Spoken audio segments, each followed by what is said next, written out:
Hi, my name is Jamie, and today I am doing a book review on Hans Christian Andersen's Complete Fairy Tales. Please subscribe to this channel for more book reviews like this. I'm excited to talk about this book. It is a big book. I have been reading this for quite a long time. I started it in October of 2019, and I just finished it this June of 2024. I had just been picking away at it.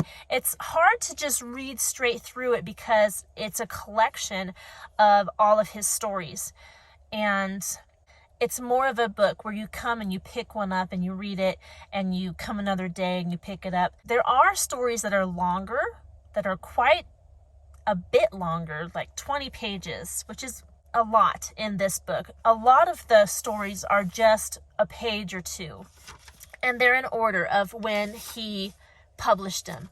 The first one is called The Tallow Candle, the 1820s.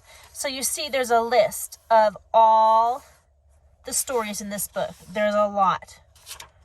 You can see it takes up all these pages all the way to the last ones published. And these last ones, Urbanus, it says 1949. I believe that is posthumously, like it was posted after his, not posted, but published after his death. So most of these were published as he wrote them during his lifetime, and then there's a few that were published after his death. There are no illustrations. We do have a picture of Hans Christian Andersen himself right here, but that's the only illustration in this book. And you can see the words are quite small. At the beginning here, in the introduction, it talks about Hans Christian Andersen's life and his works. I enjoyed reading that before I got into the actual stories themselves, publisher's note. And then you start with the first story, The Tallow Candle. And as the name of the book implies, these are very much fairy tales. You have talking animals and talking kitchen utensils and fairies and goblins and princesses. And some of the stories that we are familiar with from Disney or whatever come from this book. Let me see if I can find ones that you are familiar with. The Princess and the Pea, that's Hans Christian Andersen. Thumbelina, The Little Mermaid, The Emperor's New Clothes, The Steadfast Tin Soldier. The Ugly Duckling, The Snow Queen. The Little Match Girl, that's a sad one. They always play that around Christmas. Why would you play that around Christmas? It's so sad. The ones that I enjoyed more are the ones that aren't so well known by us now. There's this one about this poor boy who grew up and made something of himself.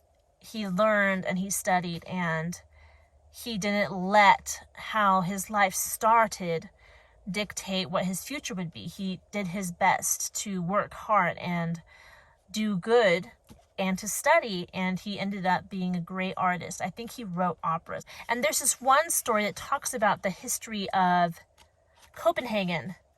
Not the it's an actual city, and it just talks about the beginning to the end. It was a longer story, and it was more difficult for me to read because I can't really imagine what he's trying to describe when he's talking about the city, but I found it interesting.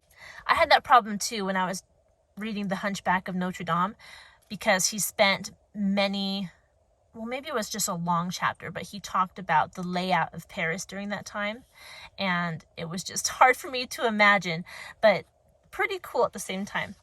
So if you do decide to pick up this book and read through it, I recommend that you do. It is a good one, I think, to read as an adult, definitely as an adult. But it's a good one to read out loud to kids as well, because it is fantastical and it has the fantasy element And kids like to hear stories like that with things that don't happen in the norm.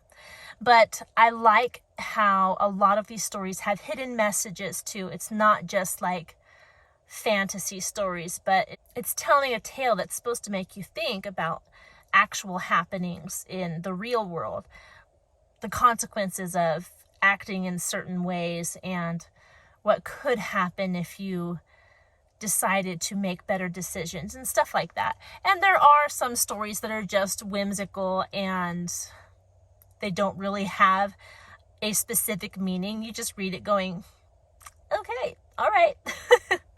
But go for it. Even if you don't read it cover to cover, I would encourage you to look through the table of contents. And even if you don't get this specific publishing company, what publishing company is this? This publishing company is Canterbury Classics in San Diego. But whatever publishing company you buy from, I'm sure they'll also have a table of contents of all the different stories. And I would encourage you to look through there and find the ones that jump out at you. Read them all. They're really good and instructive and fun and whimsical. It's just a good read, and it's fun reading from a different culture.